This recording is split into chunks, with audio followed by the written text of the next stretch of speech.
Welcome, and thank you for joining me for another episode of Sexual Assault Survivor Stories, the SAS podcast, coming to you from the Podvlog studio in St. George, Utah, and produced by Markel Consulting, LLC. I'm your host, Dave Markel.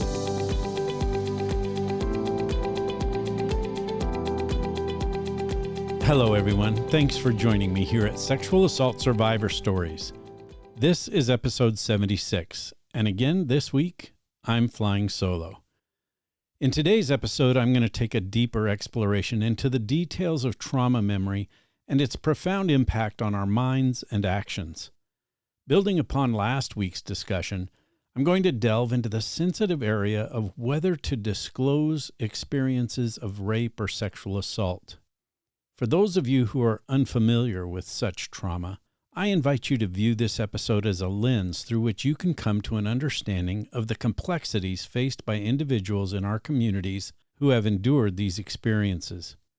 Gaining insight into their struggles may offer valuable perspectives on their decision-making processes surrounding addressing their assault.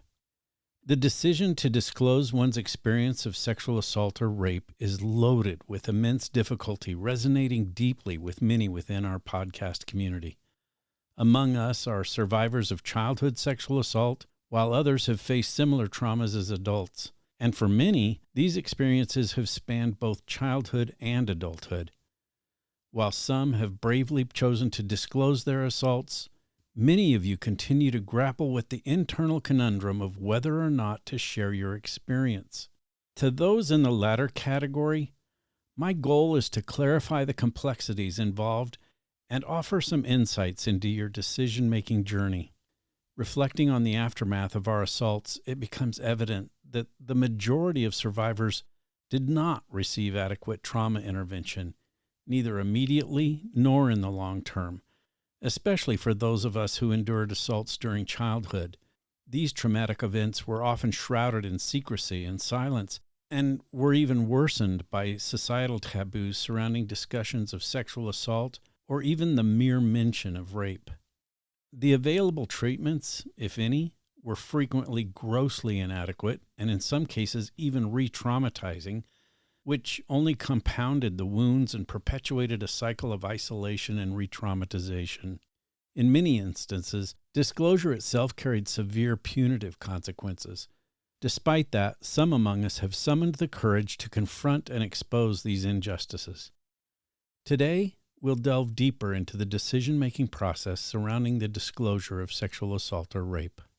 Beyond mere acknowledgement, the choice to confide the details to someone trustworthy, whether within this community, among your friends, or elsewhere, is the critical challenge to our healing journey. As I navigate through this topic, it's crucial to consider the multifaceted ramifications of disclosure, both positive and negative. A full exploration of these ramifications would require extensive time, and I recognize that going too deep could be overwhelming. So I'm going to focus on what I consider some of the more pressing components in this decision-making process.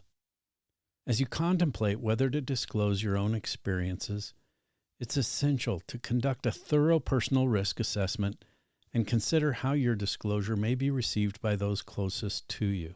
Additionally, the language and extent of disclosure are critical factors to consider in navigating this deeply personal decision. I'll start off with this abstract from a research paper entitled "To Tell or Not to Tell: The Impact of Disclosure on Sexual Assault Survivors' Recovery." It was written by a group of researchers headed by Dr. Courtney Ahrens. Quote, "There is a growing body of research examining the disclosure of sexual assault.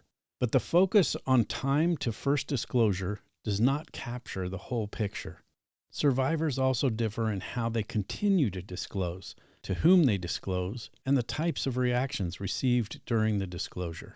To provide a more comprehensive view of disclosure, this study also sought to identify characteristics of each disclosure pattern, differences in how disclosure pattern tends to unfold, that is, who is told and how they react, and differences in how the disclosure patterns are related to physical and mental health outcomes.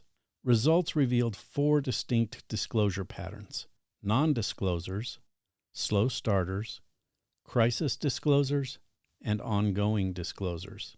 Assault characteristics and rape acknowledgement distinguished non-disclosures and slow starters from the other two disclosure groups.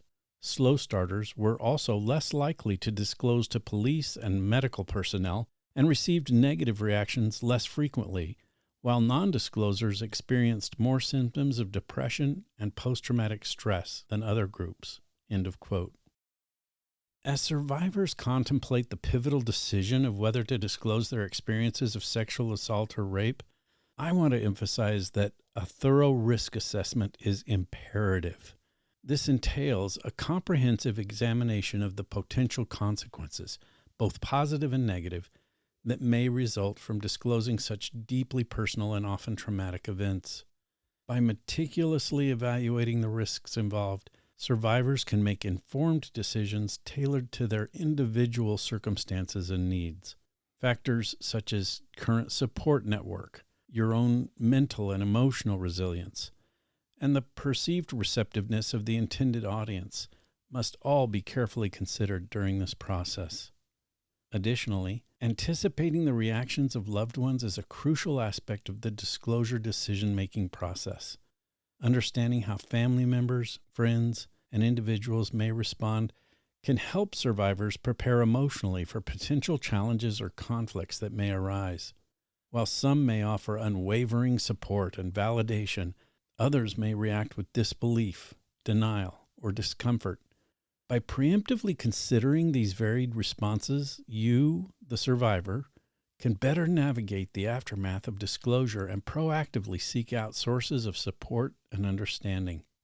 Having that support system on the ready when you do choose to disclose your rape or sexual assault is critical. Timeliness in these situations can be a determining factor in your own reaction to those negative responses. In my exploration of this topic, I discovered that the majority of the research out there found that there is significant amount of good that can come from disclosing. But there is that flip side. Negative impacts must also be considered. Let's discuss the negative repercussions first. Number 1, re-victimization and more trauma. Sharing a sexual assault story publicly can expose survivors to re-victimization and further trauma. Survivors may face disbelief, victim blaming, and invasive scrutiny from the public, media, or legal system. Revisiting traumatic memories in a public forum can exacerbate feelings of shame, guilt, and isolation, potentially hindering the healing process and exacerbating mental health issues such as PTSD and anxiety. Number 2, loss of privacy and control. Going public with a sexual assault story means relinquishing a degree of privacy and control over one's own narrative. Survivors may feel exposed and vulnerable to unwanted attention or exploitation, especially in an age of social media and digital sharing.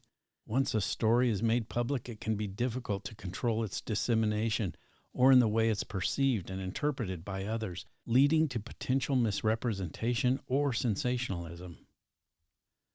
Number 3, impact on relationships and careers. Sharing a sexual assault story publicly can have significant repercussions for survivors' personal and professional lives. Survivors may face strained relationships with family, friends, or colleagues who may react negatively or be uncomfortable with the disclosure. In some cases, survivors may experience retaliation or discrimination in their workplaces or communities, jeopardizing their careers and financial stability. Number 4, secondary trauma for loved ones. When survivors share their stories publicly, their loved ones may also experience secondary trauma, or what's also known as vicarious trauma. Family members and friends may feel overwhelmed by feelings of helplessness, guilt, or anger, as well as by the public exposure of their loved one's trauma. Witnessing the pain and suffering of a survivor can take a toll on the mental and emotional well-being of those closest to them, potentially straining relationships and support networks. On the other hand, there is research that highlights the positive impacts for survivors who choose to disclose their experiences of rape or sexual assault. Here are some of the key findings. Number 1, empowerment and healing.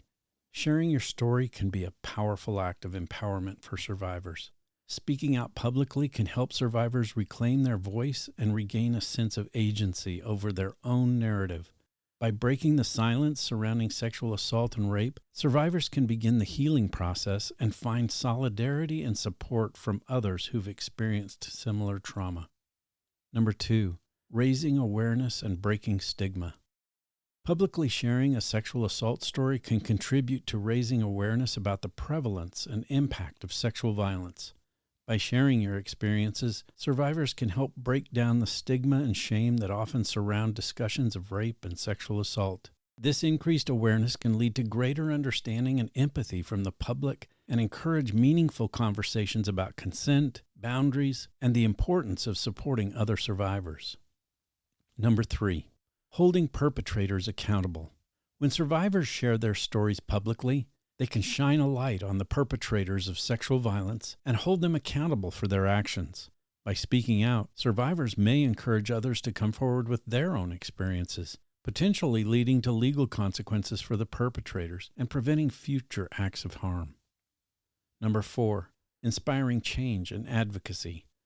Publicly sharing a sexual assault story can inspire advocacy and activism aimed at preventing sexual violence and supporting survivors. Survivors who speak out may become powerful advocates for policy changes, improved support services, and educational initiatives aimed at addressing the root causes of sexual assault and creating a culture of consent and respect.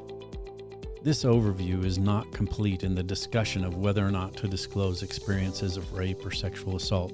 But I believe that it's important to remember that overall, research suggests that disclosure can have a range of positive impacts for survivors, including psychological healing, empowerment, social support, reduced self-blame and shame, and opportunities for advocacy and social change.